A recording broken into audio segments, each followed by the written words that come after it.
Değerli Aksaray kamuoyu, Ziga Termal Otel kaplıcaları ihalesiyle ilgili usulsüzlükleri geçtiğimiz pazartesi günü düzenlediğim bir basın toplantısında gündeme getirmiştim. Ve ilin siyasilerine de bazı sorular yöneltmiştim.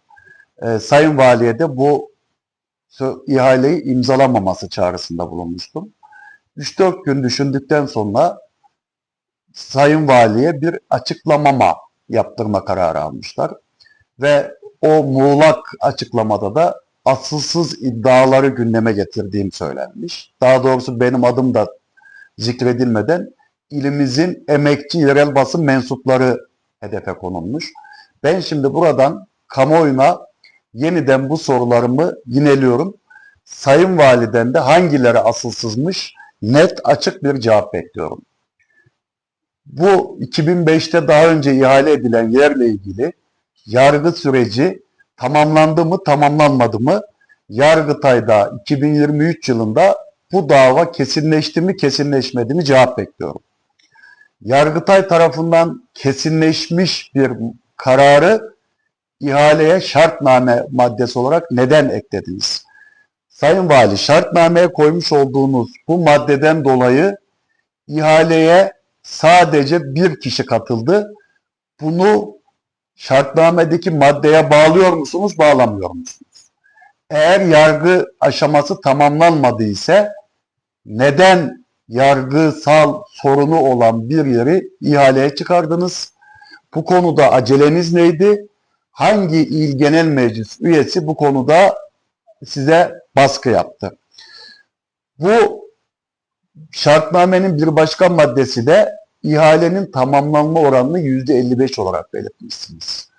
Bu %55 oranı hangi kurumun hangi ehil mühendisleri düzenledi? Bu raporu da kamuoyuyla paylaşmanızı bekliyoruz.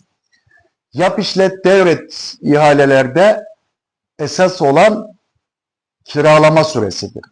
Dolayısıyla sizden önceki idare hiçbir şey yapılmamış olan bir yeri 35 yıllığına kiralarken siz %55'i tamamlandığını iddia ettiğiniz bir yeri neden 35 yıllığına kiraladınız? Orana göre bunun 16 yıla düşmesi lazımdı.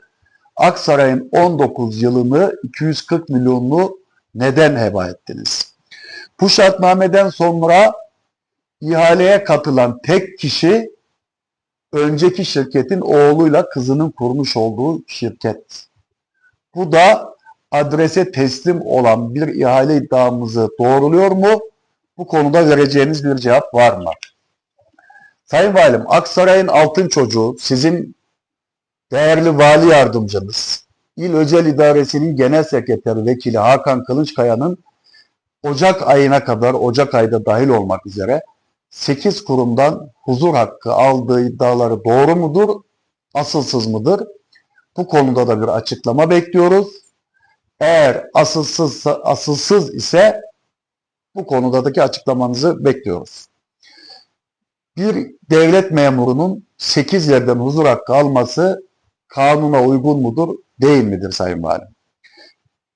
Bir başka sorumuz, sizden önceki özel idare yönetimi ve sizin döneminizde yapılan ihalelerin köylere hizmet götürme birliği üzerinden yapılma oranını açıklayınız. Ihlara Karşılama Merkezi'nin ihalesi özel idare tarafından yapılırken fiyat farkını neden birlik üzerinden ödediniz? Bu ihalenin fiyatının 2 katına yakın bir rakama çıktığı iddiaları doğru mudur? Sizlerden Ihlara Karşılama Merkezi'nin toplam maliyetini kamuoyuna açıklamanızı bekliyoruz. Asılsızsa da yalanlamanızı bekliyoruz. Sayın Valim, Sayın İktidar Partisi'nin il başkanı, Sayın İktidar Partisi'nin milletvekilleri, Cumhur İttifakı'nın ortağı Sayın Milletvekilimiz il başkanı, Milliyetçi Hareket Partisi'nin il genel meclis üyeleri, her birinizden bu konuda bir açıklama bekliyorum. Bu süreci sessizlikle geçiştiremezsiniz. Kafanızı kuma gömerek bu sorumluluktan kaçamazsınız. Vali Bey'in eline bir açıklama yaptırtıp onu da sosyal medya hesaplarınızda paylaşarak görevinizi yapmış sayılmazsınız. Bir kez daha soruyorum. Aksaray'ın 19 yılını 240 milyon TL'sini neden heba ettiniz? Bu iddialara doyurucu, net, tatmin edici bir açıklama bekliyorum. Sizlere salı gününe kadar süre. Eğer salı gününe kadar bu konuda bir yaptırım uygulamazsanız ya da kamuoyunu ikna edici bir açıklama yapmazsanız bu konuyu Türkiye Büyük Millet Meclisi'nin gündemine taşıyacağım. Tüm Aksaraylı hemşerilerime sevgi ve selamlarımı iletiyorum. İyi akşamlar diliyorum.